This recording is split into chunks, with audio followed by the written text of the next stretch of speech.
Amigas y amigos televidentes, bienvenidos a otro programa más de Tribuna Nacional. Hoy nos acompaña comunicador José Antonio Figueroa, un legendario revolucionario, quien participó en la gesta gloriosa del 24 de abril del 65, que precisamente en este mes de abril cumple 61 años. Fue dirigente en la parte norte del movimiento popular dominicano, el otrora glorioso MPD, fundado por Máximo López Molina, quien no sé si está vivo, pero vivió mucho tiempo en Francia, ¿no? Él murió. Ya murió. Con él, con José Antonio, vamos a hablar temas fundamentalmente sobre la guerra del Medio Oriente. Pero antes vamos a unos mensajes comerciales.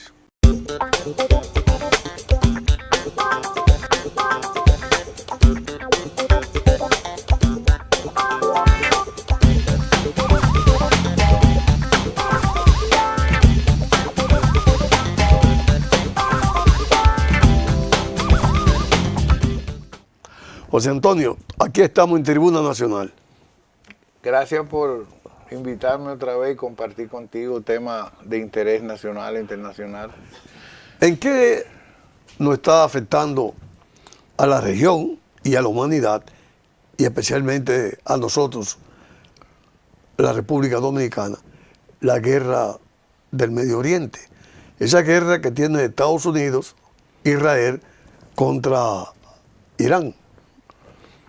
Mira, yo le decía a unos amigos en el programa Intramuro, economistas, que es una segunda versión de la anterior guerra del Medio Oriente cuando la invasión a Irak. Es el capítulo 2, con la diferencia de que hoy Estados Unidos tiene un aliado, un socio que es Israel. Los efectos de esa guerra se ven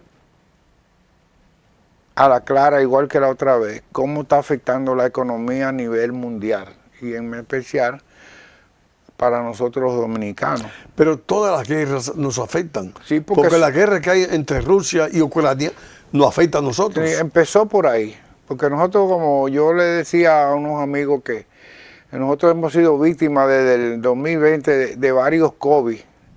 El COVID-19, el 20 de la guerra de Irak, de Rusia con Irak, con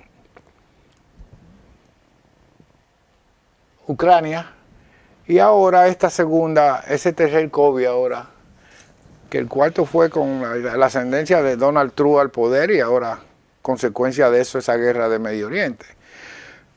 Y tiene su repercusión, que por eso se llaman guerras mundiales, porque repercuten en el mundo entero, sobre todo en el aspecto económico, porque todas han sido regionales, en Europa principalmente. Pero fíjate cómo nos afecta a nosotros con el alto costo de la vida y los servicios, como siempre sucede.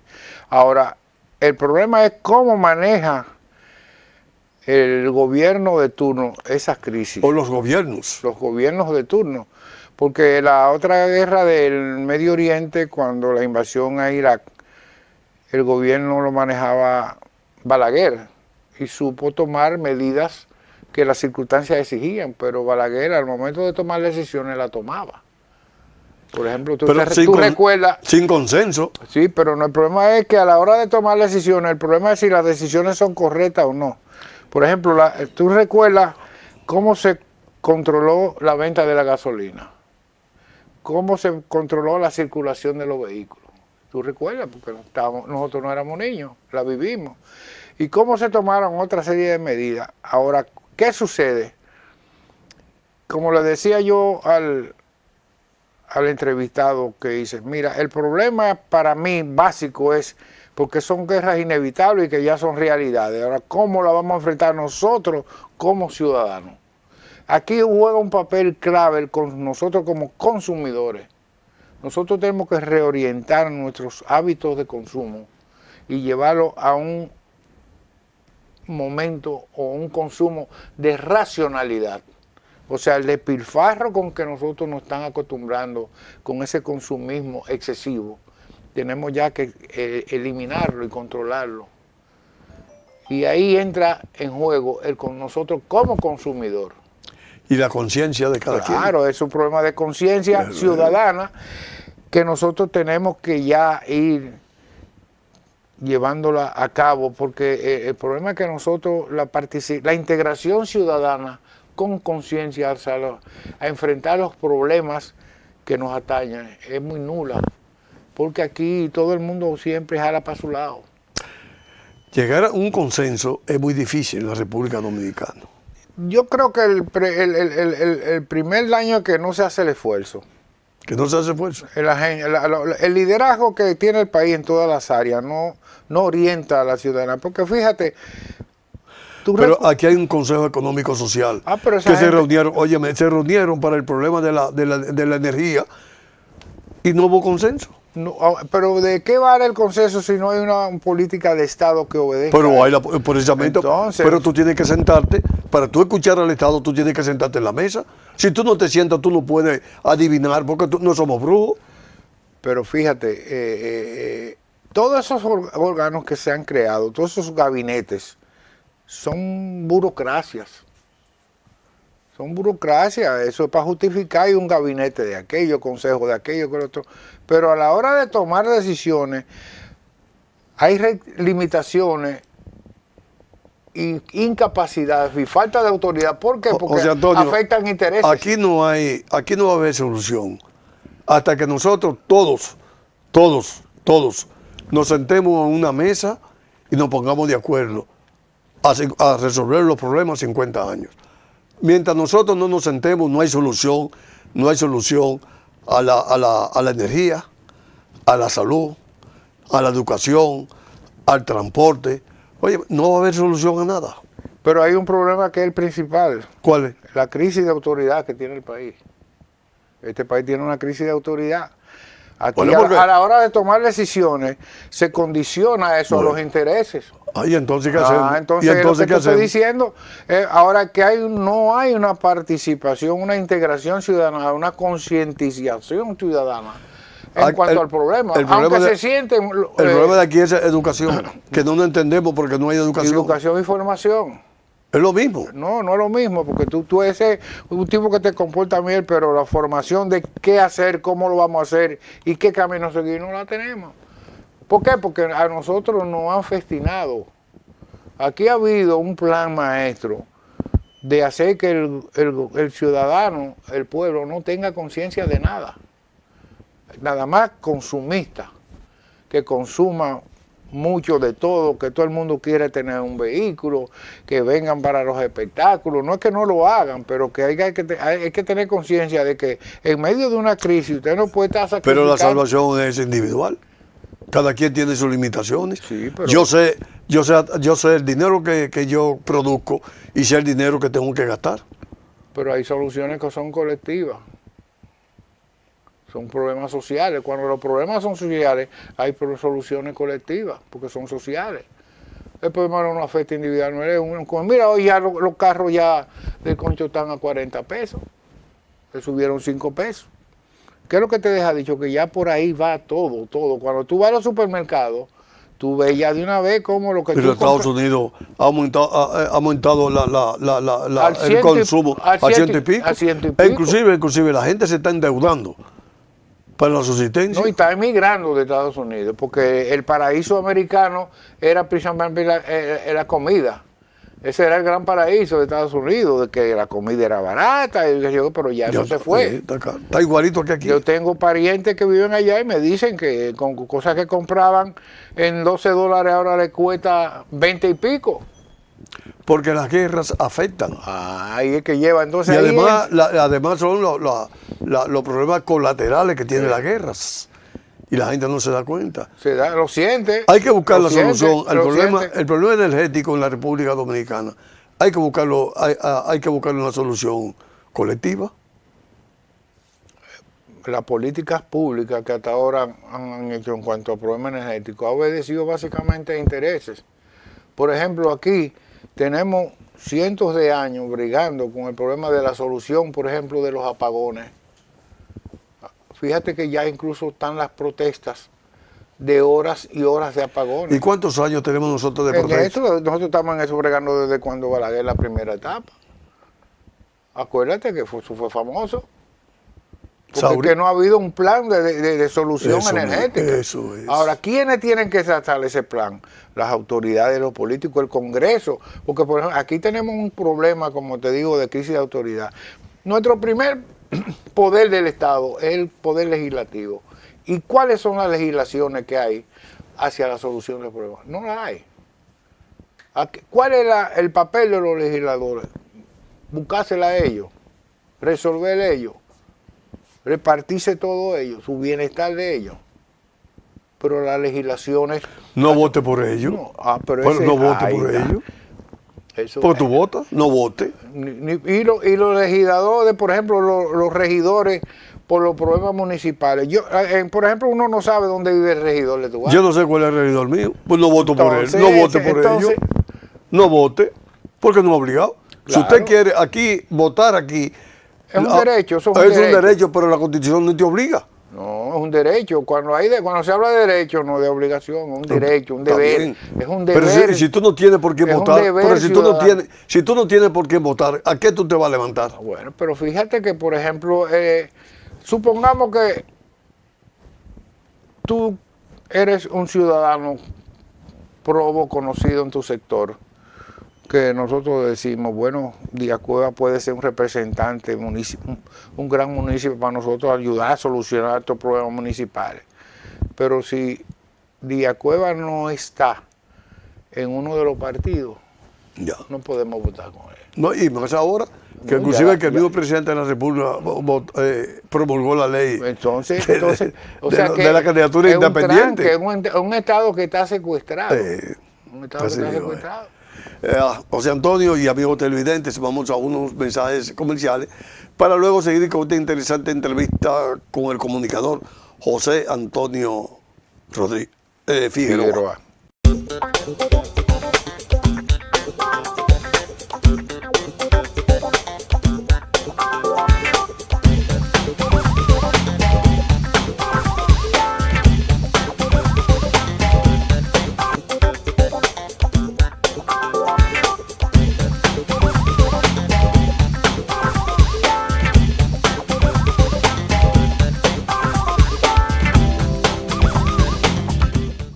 José Antonio, siguiendo con la situación de la guerra del Medio Oriente, que a nosotros nos afecta bastante porque de Europa vienen aquí muchos productos y ahora con el problema del canal de Hormuz se pone el transporte mucho más caro.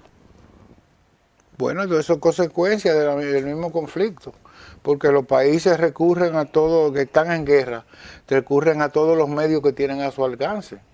Estados Unidos, por ejemplo, en días pasados inició una guerra arancelaria, que eso también afectó mucho, y ahora se complica más con las medidas que ha tomado, por ejemplo, Irán, con los recursos que tienen, por ejemplo, el estrecho de Hormuz, precisamente porque estamos en guerra, porque no solamente es militar, también es económica. Todo se vale. Todo se vale. Entonces, en tiempo de guerra, todos los recursos que tiene una nación la utiliza para eso. ¿Y quién está ganando esa guerra?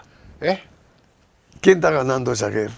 Bueno, está ganando la imagen, el sector que fue agredido, porque realmente no se justificaba, como la otra tampoco, que por el argumento. Primero, aquella vez fue porque había armas químicas de destrucción masiva. Ahora que ellos están produciendo la bomba. Pero resulta ser que ellos tienen derecho a tener su bomba, pero los otros no. Por eso que yo incluso le decía a los amigos míos, digo, es que aquí hablan de un sadismo de que la guerra nuclear, aquí esa guerra no se puede dar nuclear porque no es solamente uno. Por ejemplo, para la Segunda Guerra Mundial, Hitler agarró a hacer batata a Europa, pero ahora no. Ya no. Aquí todo el mundo, aquí ya hay 5 potencias que tienen armas nucleares. Entonces van a tomar a este señor que está ahí, que es un tipo impredecible, un elemento sin coherencia, toma hoy una medida y mañana dice otra, vive haciendo una serie de alardes. Pero los sectores económicos norteamericanos no saben hasta dónde van ellos con el presidente Trump, con esas medidas que toma. Es que mira, el establishment, ¿Qué ha pasado? El establishment americano obedece a ese criterio, que esa gente son así. Pero ellos está bien, así. Pero ellos no saben el daño que le está haciendo Trump. Bueno, el problema es que ellos cometieron... Trump está por encima de ellos. El error que ellos cometieron, principalmente los republicanos, fue llevar al poder un tipo que no tiene ninguna visión de estadista. O es que hay en los Estados Unidos una crisis de liderazgo. Claro, pues hace mucho. El mundo entero está en esa situación. Mira el caso de Inglaterra. En día pasado Inglaterra, los ingleses tuvieron que cambiar 4 primeros ministros porque hay una crisis mundial de liderazgo. En Estados hace mucho que viene en Estados Unidos padeciendo esa crisis. No lo tienen ni los republicanos ni los demócratas. Fíjate a quién llevaron los demócratas en el pasado gobierno. Un tipo incluso hasta enfermo mental, que hasta Alzheimer tenía.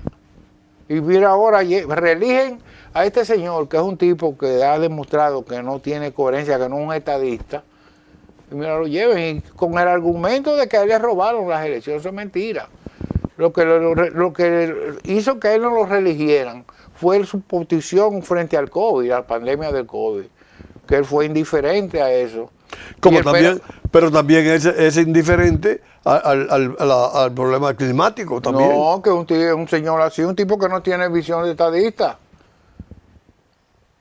Es un tipo resentido. ¿Y él no tiene asesores? ¿Y de qué vale un asesor si no le hacen caso? Ahora, se ha buscado gente que obedecen a los criterios de él. Pero por ejemplo, el ministro de Guerra, fíjate que él cambió el ministro de Defensa al ministro de Guerra, o sea, que es guerrerista. Con eso un mensaje.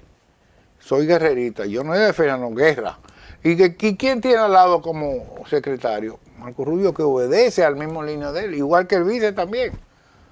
Pero Marco Rubio tiene la ventaja que es un poquito más comedido. No, hombre, no, ese tipo es más fascista que él. Sí. Sí, olvídate. Es más fascista que él. Yo pensaba que incluso ese tipo tiene, pero fíjate la posición, a donde quiera que él lo envían, ¿a cuál es la línea que él lleva? Es un tipo que obedece a ese plan estratégico.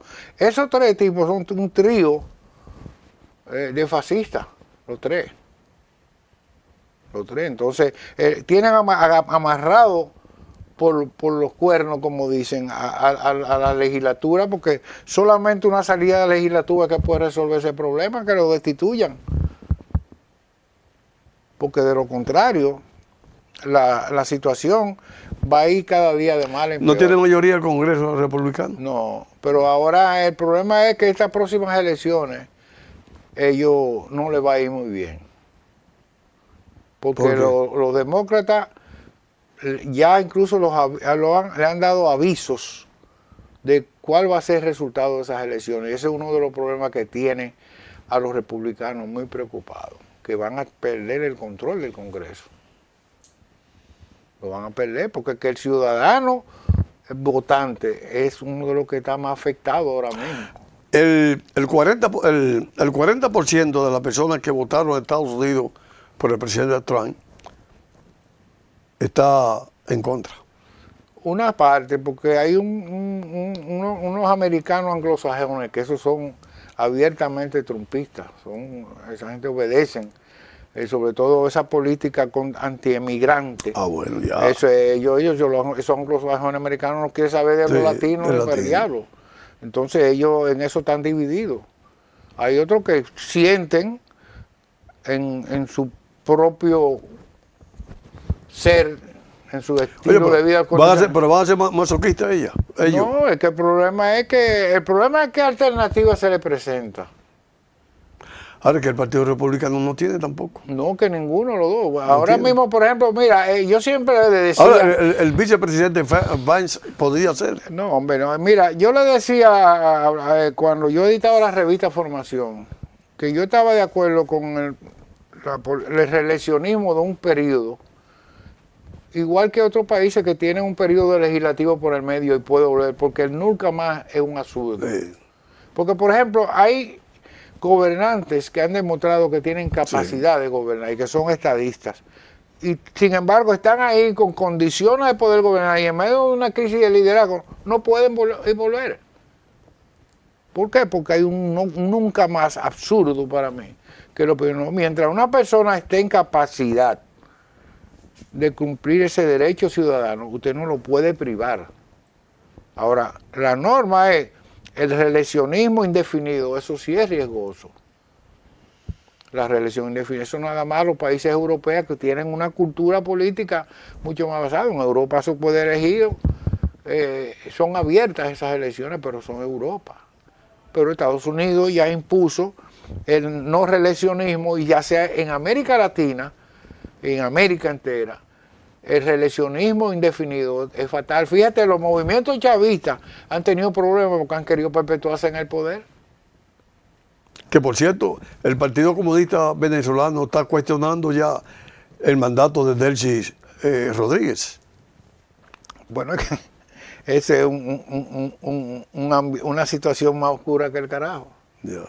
Esa situación, eso que se dio en Venezuela. Yo no lo entiendo, yo particularmente. Eso es más confuso que el carajo. Habrá que esperar por lo menos 100 años para ir a... Que, yo no entiendo, incluso yo veía siempre en decir que era ya el relevo, porque el error de Maduro, como lo fue el de Evo Morales, como lo fue el de Correa, que quererse mantener como caudillo, perpetuarse, pudiendo tener relevo, porque la clave para mantener un proyecto de nación es relevo, crear los relevos políticos.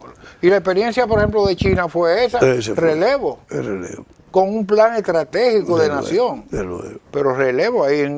Uno no sabe a dónde han ido parar si están vivos o muertos los expresidentes chinos. Nadie lo sabe. Nadie sabe. El líder histórico y Abul. Así mismo. La mentalidad caudillista, el caciquismo todavía impera en América. Y mira que China, por lo menos, con esa guerra que tuvo intestina, el poder económico se refugió con Chiang Kai-shek en Taiwán. Ahí fue que se refugió. Sí, sin embargo, China, fíjate ya cómo emergió económicamente, que mira dónde está. No, incluso un desarrollo acelerado. De luego. Acelerado, no di que de un día para allá, no, acelerado. No, pero en base al trabajo. Claro. Que y un plan estratégico. Pero Asia es así. Ya. Mira, José Antonio Figueroa, lamentablemente el tiempo ha sido determinante para que esta interesante entrevista contigo haya concluido, que se quedan siempre muchos temas. Sin embargo, te voy a dejar unos cuantos segundos para que tú le envíes un mensaje al pueblo dominicano, a los que viven aquí y los que viven fuera. Mira, mi consejo es a los dominicanos que en medio de esta crisis, nosotros como consumidores, juguemos nuestro papel, austerizándonos, dejando el consumismo derrochador y vanidoso. Consumir lo que realmente necesitamos y podemos tener. En esta situación, esta crisis, ya es una crisis que es inevitable porque ya la estamos viviendo. Ahora, nosotros tenemos que poner de nuestra parte. Desde el punto de vista individual. Sí, como consumidor. Yeah. Eso de estar yendo todos los días a los supermercados, no haga su lista como era antes, planifíquese. Haga su lista semanal, quincenal o mensual, pero eso de que quiero esto, antes tú recuerdas que hay que comprar esto, déjalo para el doble o para el abono. Planificarse y consumir lo necesario y lo racional. Ese es el mensaje que yo les doy a los... Amigas y amigos televidentes, hoy estuvo con nosotros el comunicador José Antonio Rodríguez, José Antonio Figueroa. A ustedes, como siempre, les damos las gracias y yo espero que estén conmigo en otro programa más de Tribuna Nacional.